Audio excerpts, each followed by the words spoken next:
Hello students. Today I am going to continue with chapter 9 Fundamental Rights, Fundamental Duties and Directive Principles of State Policy.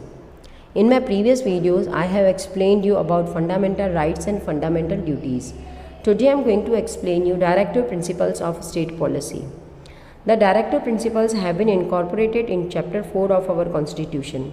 The directive principles are directions given by the constitution to the central and the states or governments to adopt just policies for establishing a better country. The directive principles are actually directions given by the constitution to the union and state governments to adopt such policies that would help to establish an unbiased society in our country. Now the aims of these principles. The primary aim of these principles is to establish a social system based on social, economic and political justice. These principles reflect the kind of nation and society we wish to establish. These principles talk about how the ideals presented in the preamble can be implemented.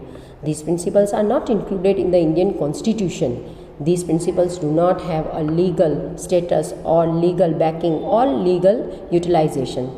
Hence, these principles cannot be enforced on the government. Instead, these principles serve as guidelines for the states and union as how they can administer the state in a rightful manner.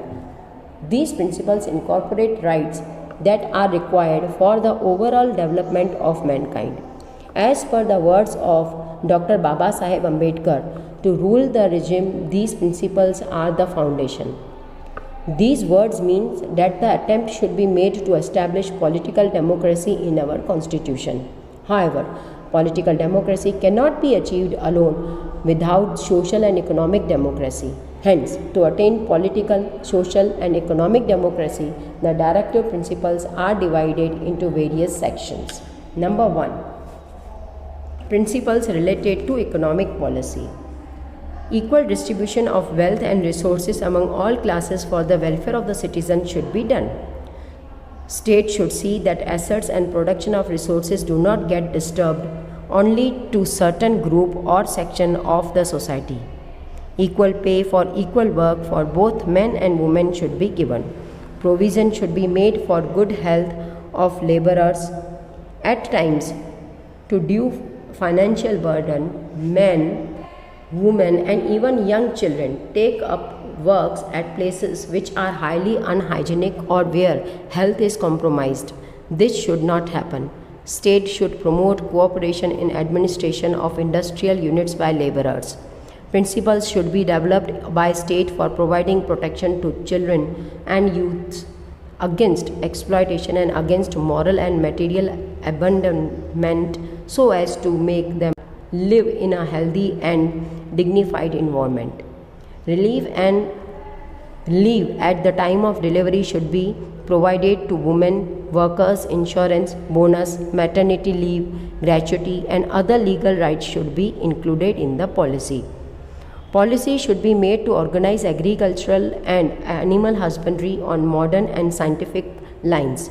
A draft should be drawn for the livestock breeds, that donkeys, bullocks, cows and other useful milk producing cattle, to prohibit their slaughter. Equal legal rights should be provided to all. State should make provisions to provide free legal services to the citizens who are financially weak and are unable to afford. Next, second is principles related to social policy. The state should see that the weaker sections of the society, that is the scheduled caste, scheduled tribe and backward class, get educational and economic rights. They should be protected against social exploitation and injustice. State should be concerned for providing uniform civil code for all citizens of the country. This will be providing and administering justice to all. So societies should take steps for administering social justice in matters of marriage, divorce, adoption, assets and properties. The state should make provisions for providing support and educate people in matters like right to employment, old age, illness or inauspicious situation, poverty, etc. Number 3, Principles related to the international and political policies. The state should establish Panchayati Raj. The state should adopt suitable officers who work and provide financial aid to establish this system and allow it work independently. The state should separate its services from corporate mindedness. It should have a liberal mindset so that appointed judges can be impartial, fearless, and courageous in rendering judgments. The state should make attempts to maintain international peace, security, to establish fair relation between the nations and to increase respect of international law. Number 4 is principles related to education and cultural policies.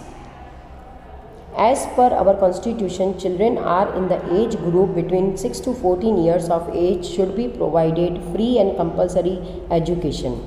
Moreover, it is also their fundamental right to obtain education. State should make effort to preserve and protect state heritage, artifacts, monuments, cultural places, art and buildings. The state should protect its cultural heritage, places and things from distortion, robbery, getting altered, disposal and deterioration. The state should aim at preserving the cultural and historical legacy. Number 5 is principles related to health policies. The state should provide public wellness and hygiene along with provision for better nutrition and health amenities for the people. The state should prohibit harmful drugs, harmful soft drinks and drugs and harmful food items. These things should be strictly banned and else they would create health hazards for the public.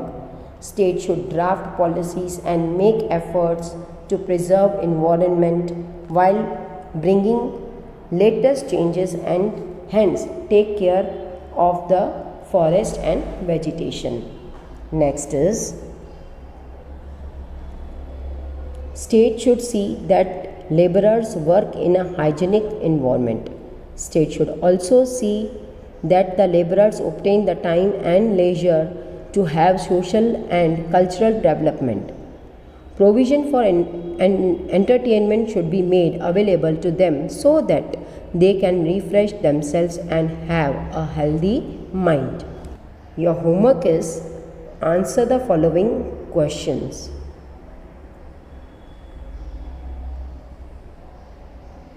Thank you.